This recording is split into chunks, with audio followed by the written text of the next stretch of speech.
mag-secret file, ay ilike mo muna ang video na to at mag-subscribe na sa aming YouTube channel. Don't forget to click the notification bell para hindi ka nahuhuli sa latest episode ng DJ Rocky's Secret Files.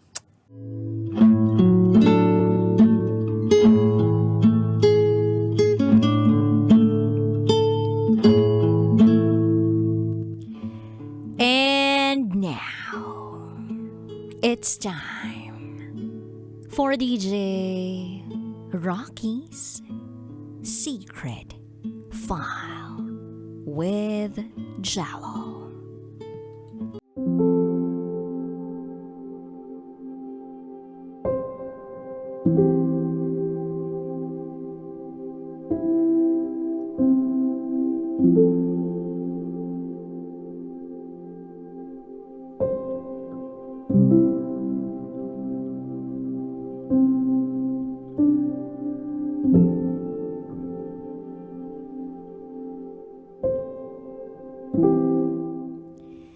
Titikman daw nila ang girlfriend ko sa frat.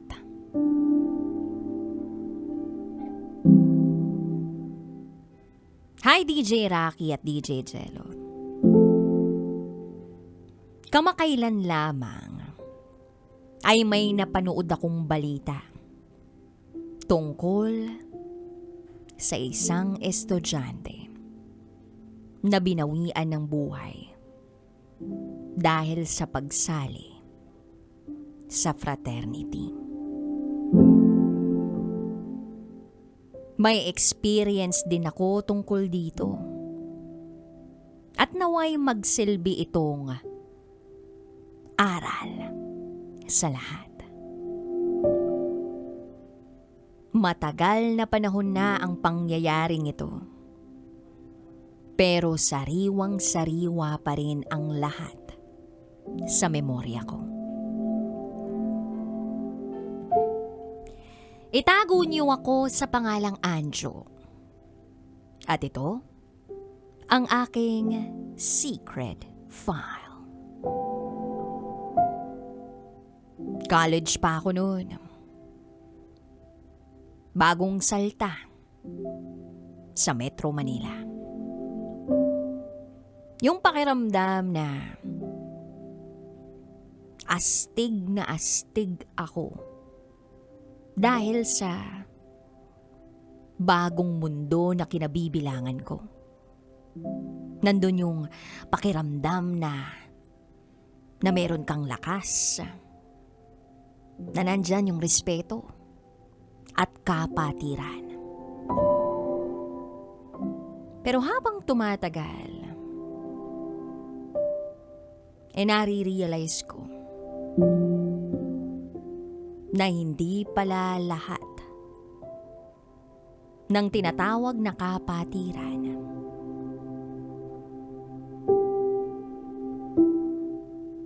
ay may pagbibigay ng respeto at pagmamahal.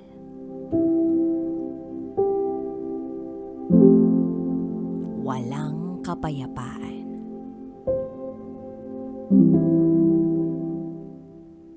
Isang araw, binyag ng anak ng brad namin. 5 kaming pumunta. May simpleng handaan ng brad namin. Ang hindi namin alam, yung lugar pala na pinuntahan namin ay teritoryo ng kalabang fraternity. Nung una wala namang problema. Lumabas kami ng mga kabrad ko saglit para bumili ng soft drinks. At habang nasa tindahan kami, may lumapit na lalaki. "Brad ka?" Tanong niya sa isa sa mga kasama ko na nakasuot pa ng t-shirt ng pangalan ng frat namin.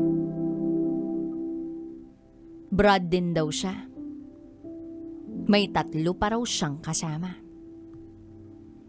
Normal lang naman yung galawang ganon sa frat world.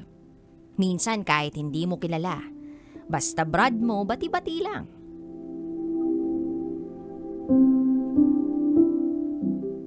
Then, inabot na ng isang kasama ko yung kanyang kamay dun sa nagpakilala sa amin para sana'y makipagkamay.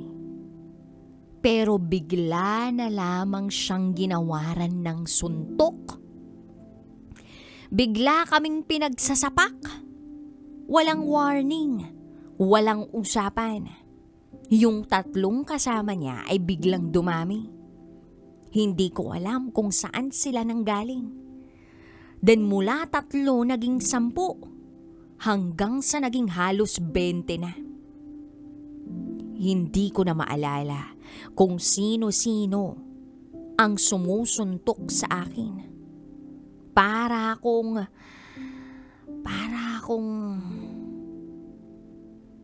pinagsamantalahan, nakinawawa, nanilapastangan, suntok sa muka, sipa sa likod, tadyak sa tagiliran. At yung mga tao parang langgam na nagkukumpulan. Napagulong ako sa gitna ng kalsada.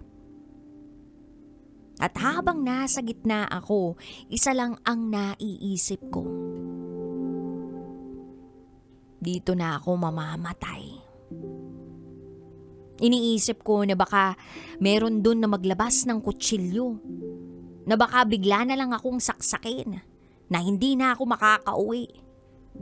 Naririnig ko pa ang sigawan at hiyawan nila habang pinagtutulungan kaming 5. Wala kaming magawa. Ganun kadami ang kalaban.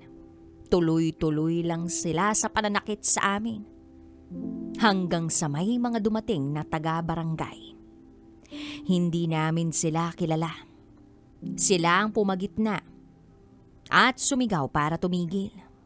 May isa pang tanod doon na naglabas ng batuta at pinagpapalo yung mga sumusuntok sa amin. Doon lamang natigil ang pambubugbog. Yung benteng yon, parang naglaho. Nakaupo lang kami ng mga kasama ko sa gilid ng kalsada. Yung iba kong mga kasama ay duguan. Hilo pa. Ako naman, punit-punit ang damit. May malaking bukol sa ulo. At para bang nabali ang mga buto-buto ko sa may bandang tiyan ko.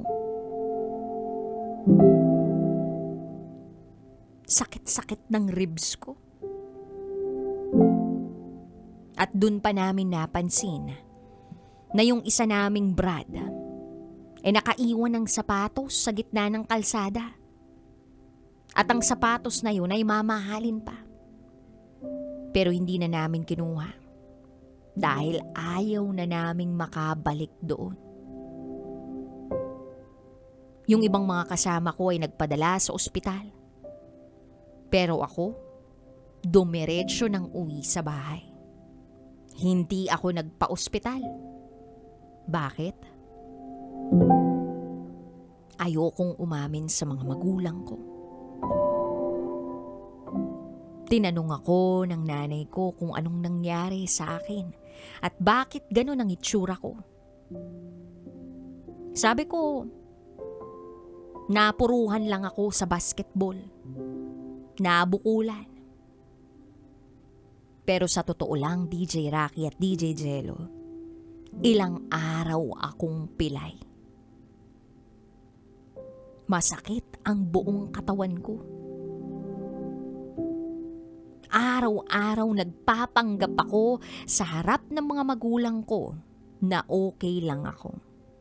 Gusto ko talaga magpatingin sa doktor. Kaya lang, hindi na lang.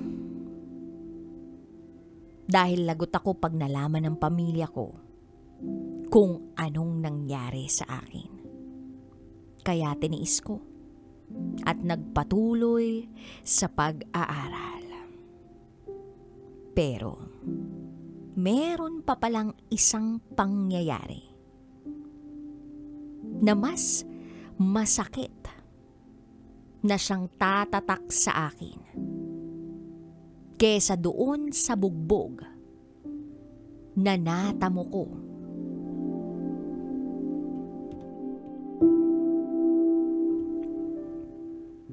May girlfriend ako noon. Nasa kolehiyo rin. Mabait at tahimik.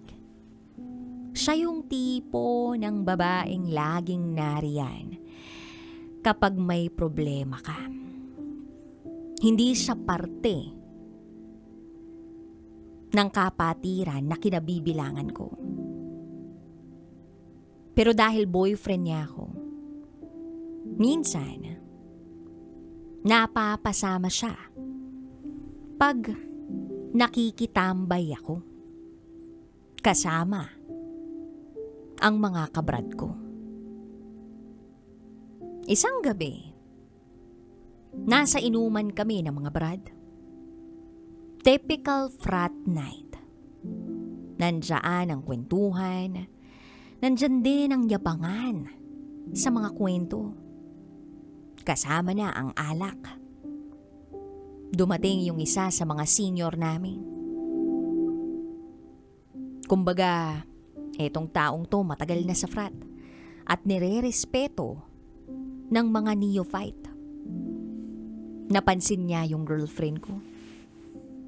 Tumingin siya sa akin at kumiti. "Brad," sabi niya, "pwede bang tikman yung girlfriend mo?" Natawa yung nasa mesa.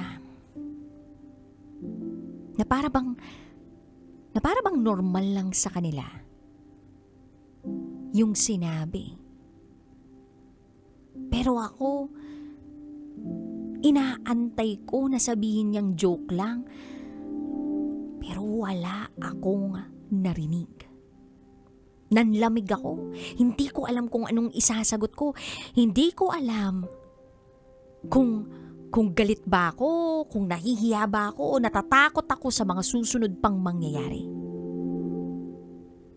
Kaya naman tumahimik lang ako. Sa kabilang banda, narinig yun ng girlfriend ko. Hindi rin siya umiimik.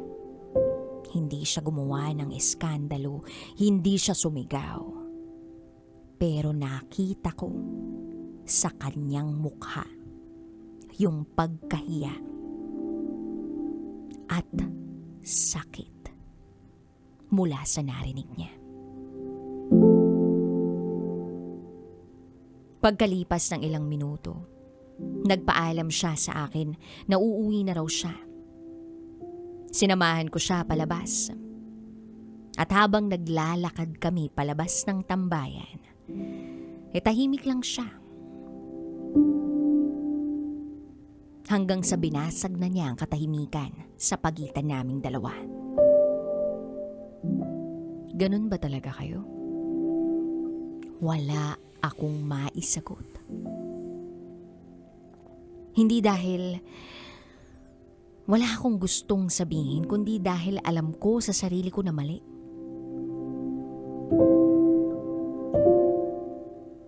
Pagkaraan ng ilang linggo,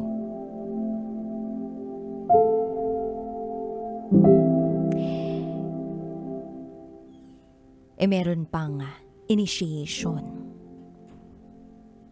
Dito ko nalaman na yung sinabi namin ng senior noon ay hindi pala biro.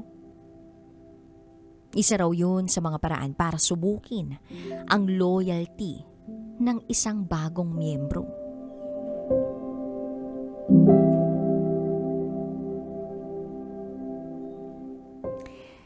DJ Rocky at DJ Jello, hindi ko na ide-detalye pa kung ano yung mga sumunod na nangyari. Pero hanggang ngayon, mabigat pa rin sa konsensya ko ang nangyari. Dahil tinikman nila ang girlfriend ko.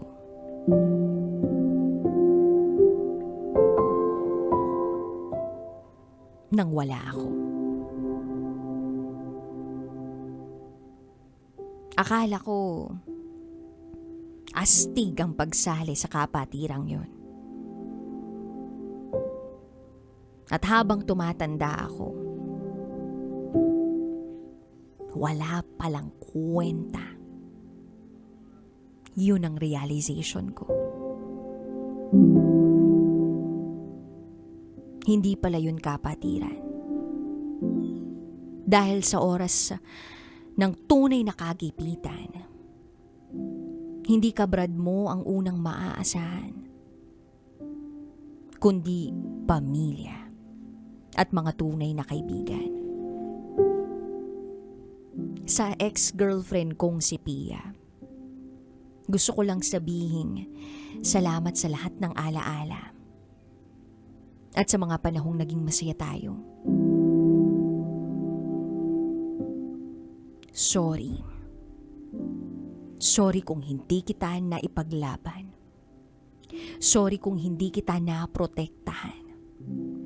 Sorry kung wala ako sa tabi mo nung ikaw ay nahihirapan.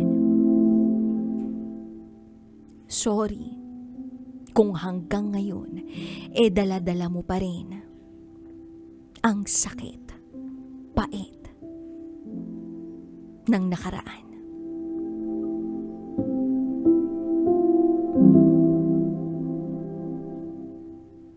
Balita ko, nasa ibang bansa ka na.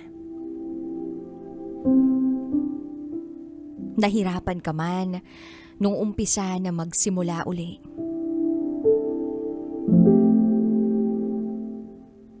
Buti na lang, bumangon ka. Sorry kasi wala ako dun. Mag-iingat ka palagi, ha?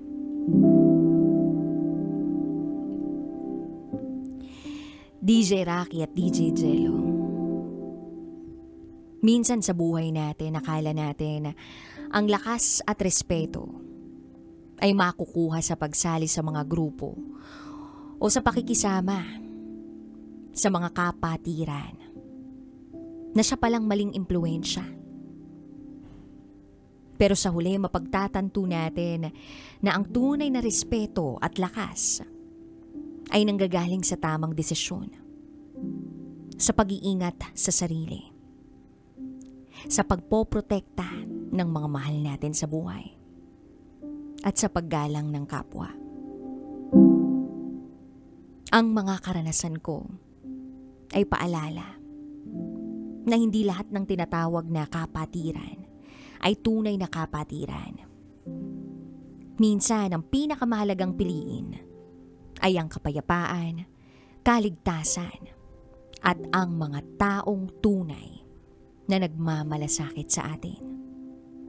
Sana'y magsilbi itong aral sa lahat. Pag-isipang mabuti ang mga desisyong gagawin natin sa buhay. Dahil may mga bagay na pwedeng magdulot ng panganib na hindi natin inaasahan.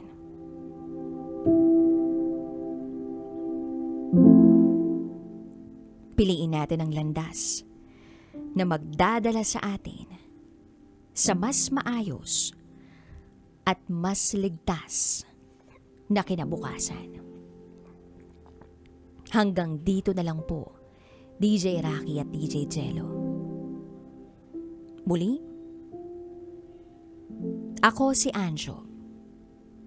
At ito, ang aking Secret 5.